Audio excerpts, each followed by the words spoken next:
எல்லோருக்கும் வணக்கம். நான் உங்க ருசி கிச்சன் சத்யா பேசுறேன். இன்னைக்கு நம்ம ருசி கிச்சன்ல பார்க்க போற ரெசிபி ரவா போண்டா. ரொம்பவே சூப்பரான ஈவினிங் ஸ்நாக்ஸ் ரெசிபி. வாங்க எப்படி செய்யறதுன்னு பாத்துடலாம்.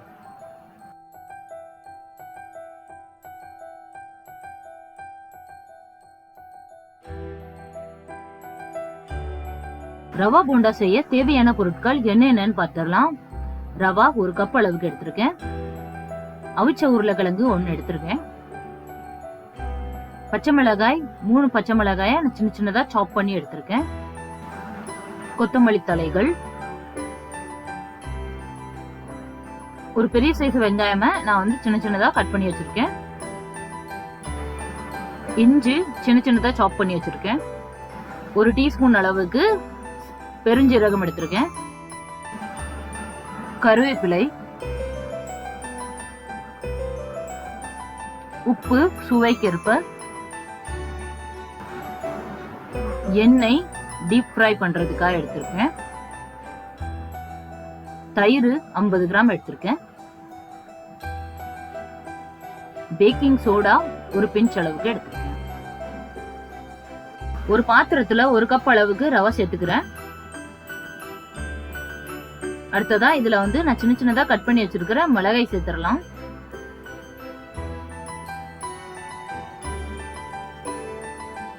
மிளகாய் சேர்த்தாச்சு. இப்ப அடுத்ததா இதுல சின்ன சின்னதா சாப் பண்ணி வச்சிருக்கிற வெங்காயமும் சேர்த்துடலாம். அடுத்ததா இதுல ரொம்ப பொடிசா கட் பண்ணி வச்சிருக்கிற இஞ்சும் சேர்த்துக்கிறேன். இப்போ நான் 1 டீஸ்பூன் அளவுக்கு பெருஞ்சீரகம் இப்படி கசக்கி சேர்த்துக்க போறேன். பிகாஸ் அப்பதான் நல்ல வாசனையா இருக்கும். கசக்கும் போதே நல்ல வாசனை வருது. சேர்த்தாச்சு. இப்ப அடுத்ததா நான் சின்ன சின்னதா கட் பண்ணி வச்சிருக்கிற கருவேப்பிலையும் சேர்த்துக்கிறேன். இப்போ நான் ஒரு அவிச்ச உருளைக்கிழங்க நல்லா மசிச்சு சேர்த்துக்கிறேன்.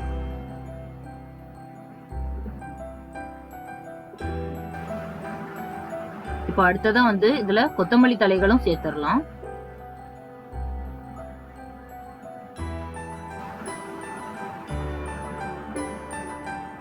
இப்போ அடுத்ததா இதுல சுவைக்கேற்ப உப்பு சேர்த்துக்கோங்க.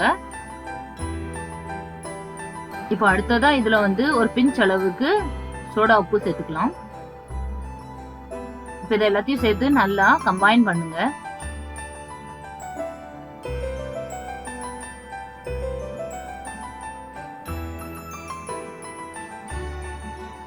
நல்லா கம்பைன் பண்ணுங்க. கம்பைன் ஆயிடுச்சு. இப்போ இதுல தயிர் சேர்த்துடலாம். 50 கிராம் அளவுக்கு தயிர் எடுத்திருக்கேன். இதையும் சேர்த்து நல்லா கம்பைன் பண்ணிக்கோங்க.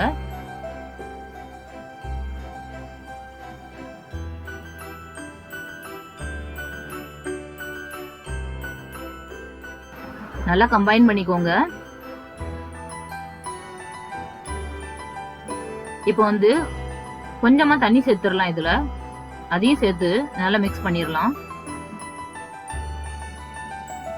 இதோட கன்சிஸ்டன்சி எப்படி இருக்கணும்னா, உளுந்த வடை மாவு இருக்கு இல்லையா, அதோட கன்சிஸ்டன்சி இருக்கணும். இன்னும் கொஞ்சம் தண்ணி சேர்த்துடலாம். இதுதான் பெர்ஃபெக்ட் கன்சிஸ்டன்சி. இதுக்கு மேல தண்ணி சேர்த்தா அப்புறம் தோசை மாவு மாதிரி ஆயிரும்.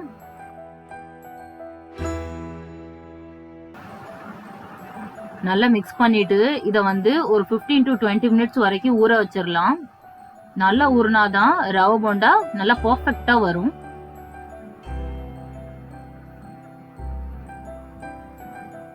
மினிட்ஸ் ஆயிடுச்சு. இப்ப நான் திறந்து பாக்குறேன். ரொம்பவே பெர்ஃபெக்ட்டா வந்திருக்கு. இந்த கன்சிஸ்டன்சி தான் நமக்கு வேணும். இப்போ ஒரு தடவை நல்லா கிளறி விட்டுறலாம். நான் ஆல்ரெடி ஒரு கடாயில ஆயில் டீப் ஃப்ரை பண்றதுக்காக ஊத்தி வச்சிருக்கேன். அது சூடாயிடுச்சான்னு பாத்துடலாம்.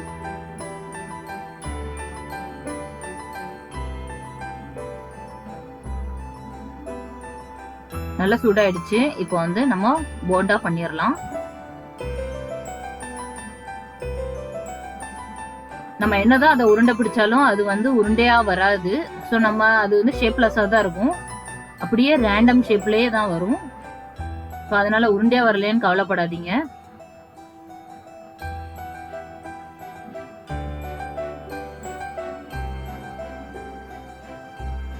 கைட்டு போட்டாலும் சரி, நம்ம வந்து ஒரு ஸ்பூன்ட்டு எடுத்து போட்டாலும் நல்லா இருக்கும்.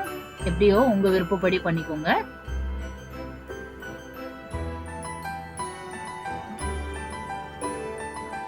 இப்ப நம்ம எல்லாத்தையும் ஃபிளிப் பண்ணி போட்டுறலாம்.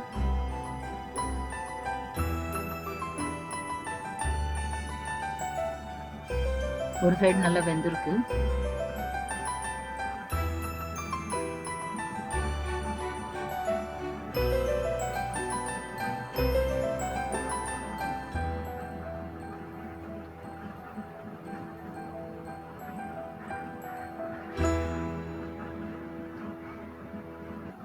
இன்னும் கொஞ்சம் கலர் வரணும். அதுக்கப்புறம் நம்ம எடுத்துடலாம். நுரையெல்லாம் அடங்கினதுக்கு அப்புறம் நம்ம எடுத்துடலாம்.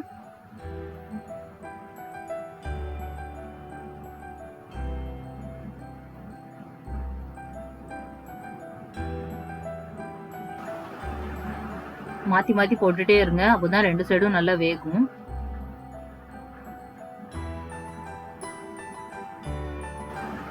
நுரையெல்லாம் அடங்கிருச்சு. இப்ப நம்ம எடுத்துடலாம்.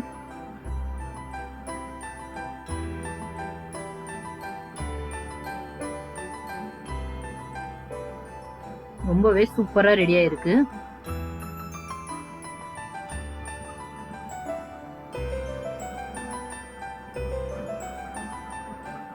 ரவா போண்டாவை வந்து நம்ம சட்னியோட வச்சு சாப்பிட்டா ரொம்பவே சூப்பரா இருக்கும். பாருங்க, ரொம்ப அழகா இருக்கு. நல்லா வெந்திருக்கு. சுட சுட சாப்பிட்டுறலாம்.